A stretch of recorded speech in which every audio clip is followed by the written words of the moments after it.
રોશની અને પ્રકાશના પર્વમાં આગ લાગવાના બનાવોની સંખ્યામાં વધારો થયો છે। જી હા, આંકડાઓ દર્શાવે છે કે વાઘ બારસથી ભાઈબીજ સુધી ચાલતા દિવાળીના પંચ પર્વમાં આગ લાગવાની ઘટનાઓ બને છે, જેના માટે સૌથી મોટું કારણ છે ફટાકડા, ખાસ કરીને આકાશી આતિશબાજી અને રોકેટ। આ સમયગાળા દરમિયાન અમદાવાદ શહેરનો ફાયર વિભાગ ખડે પગે રહે છે।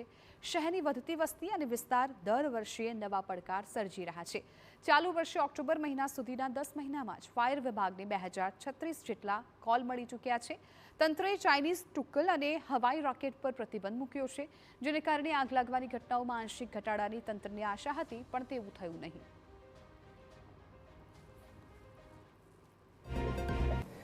મોટે ભાગે આપણે છેલ્લા વર્ષે જે આપણે પબ્લિકને જે મેસેજ આપ્યો કે ચાઇનીઝ ટુકલ વગેરે ઝીરો કરાવ્યા અને જે રોકેટ્સ જે આપણે હેન્ડથી લોકો ફેંકતા હતા જે ખુલ્લું એ બધી બાબતોની આપણે ચકાસણી કરી અને તેમાં ફોર્સફુલી આપણે કાર્યવાહી કરી તો એનું આપણને સારું પરિણામ મળ્યું છે।